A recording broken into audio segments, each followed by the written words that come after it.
Hello, my fellow patriots. This is Alex with another Disabled Vet's Perspective, and this is the Sunday night cap. So make sure you have your caps or your nights or whatever you need. I want to talk tonight about something that I've noticed.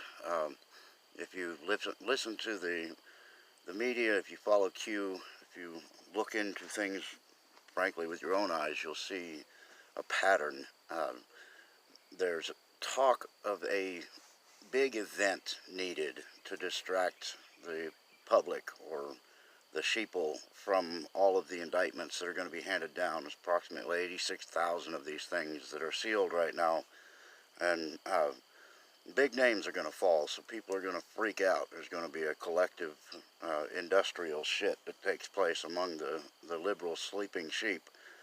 A lot of them, frankly, just will not be able to accept it, and that's fine. Part of our job is to try to help ease that blow by getting this information out to people, even if they act like they don't want to hear it and do all the I can't hear shit, that kind of thing. But, we got to do something, and we're doing our part by getting it out there.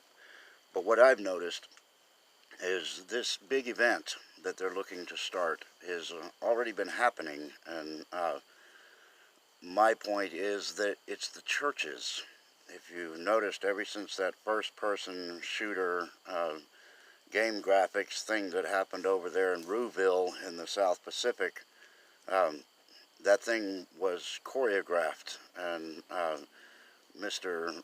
Pee Wee Podesta, or whatever the hell his name is, the guy used to run at the coattails of Hillary Clinton. I think it's Tony Podesta, but he happens to be over there just a few days before a massive event that took on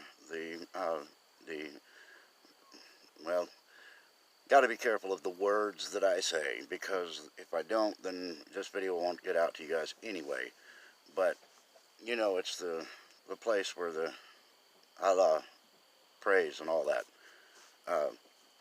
Anyway, that happened. So that takes care of turning a group of Islamic,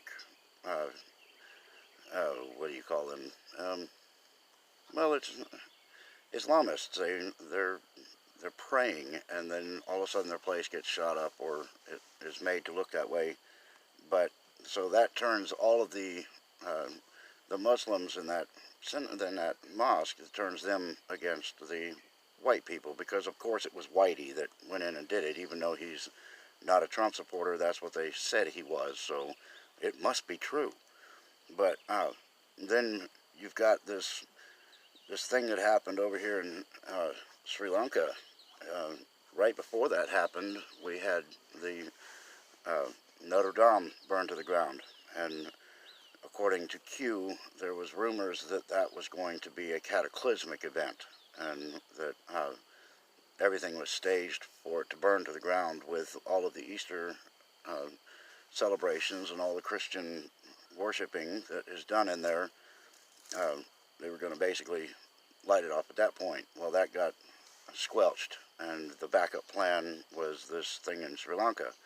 Well, ISIS, as you all know, was created by the Hussein administration, and they even admit it themselves. They admit to training and equipping these people. So when they take credit for Sri Lanka, then you have to assume that that was choreographed as well. And it just so happens that one of the advisors for the Hussein administration just happened to be there a few days before the event. Notice the pattern. That's the point I'm getting at. There's a pattern here. Well, that basically takes the people of Islam, then it turns them against the Christians. The Christians turn against Islam, and then you have that group well choreographed in a battle for religion, and that's the bottom line. It's religion. But then, if you remember back a ways, we had the synagogue shooting in Pittsburgh. Well, that was another crazed whitey. So it makes the world think that their description of the white terrorist is real and that they're coming to get everybody. So you've got them all turning against the white person, the patriot, anybody who supports his country. They're trying to put us into a box as terrorists. Well, you had another synagogue shooting in one of my former hometowns when I used to live out in San Diego. I lived in a little area right outside of Poway, and that's where they ended up getting another shooting, 1 dead and 3 injured, and I feel really bad for them. But if you're not catching what I'm doing here, I'm showing these correlations, the setup to the big event that they want to have. And the biggest event you can have is turning religious organizations against one another and creating the ultimate and holy war.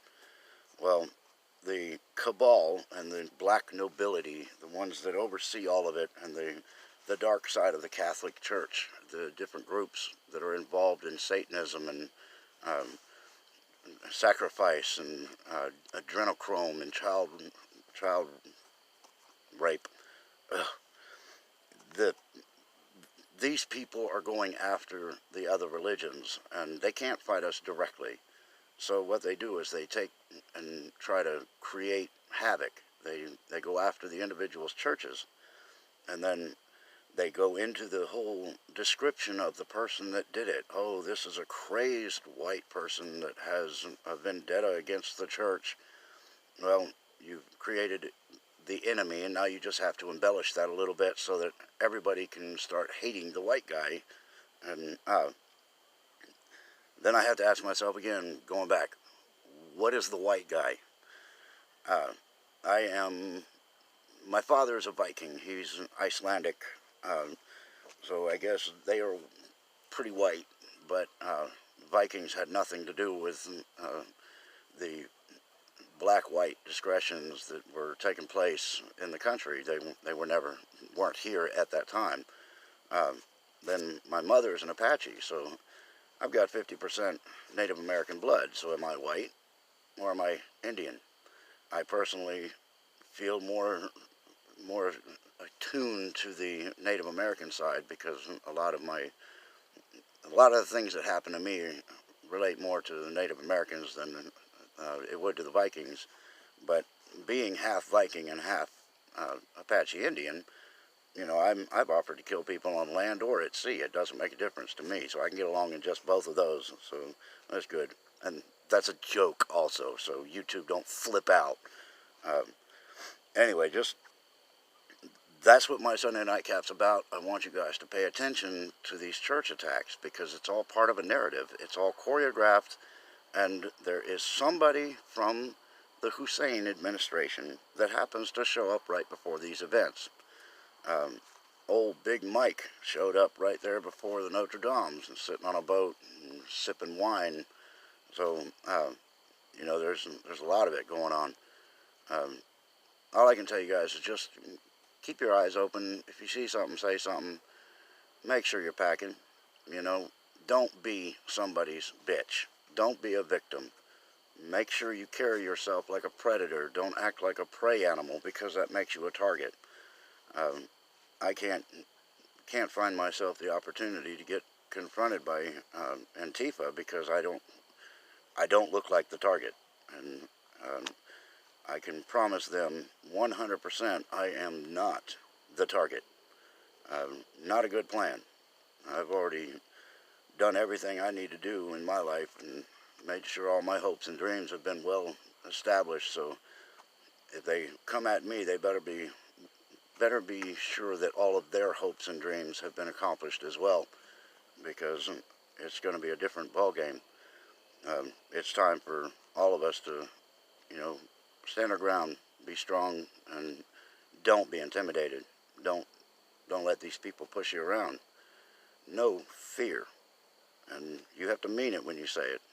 So there's two things to fear in life. You fear pain and you fear death. And I've already experienced my pain threshold, and when I hit that, I go to sleep. So I don't fear it. Death, I died when I was 10 years old. I died for almost 15 minutes. I drowned underneath a sailboat, so it wasn't that bad. so why fear it? Anyway, that's what I got to say about this. And keep an eye on this pattern, because they're trying to build up to that big event to distract you guys. And if you aren't prepared, they're going to get away with it. If you're knowledgeable, they won't. They think they will, but they won't. Anyway, this is my Sunday nightcap. Hope y'all enjoyed it. Maybe it babbled a little bit, but I'm by no means a professional journalist, and I appreciate you guys putting up with me. And by the way, thank you very, very much for all of my new subscribers. Over there on American Joe Show, he did a sub drive for me, and God bless you all. I appreciate you. I love all my subscribers. We're going to keep doing this thing, and if you guys enjoy what I'm doing, make sure you hit the like button. Subscribe to my channel, tell your friends about me, hit the little bell, and you know what I'm going to say. Until next time, y'all, stay in the fight.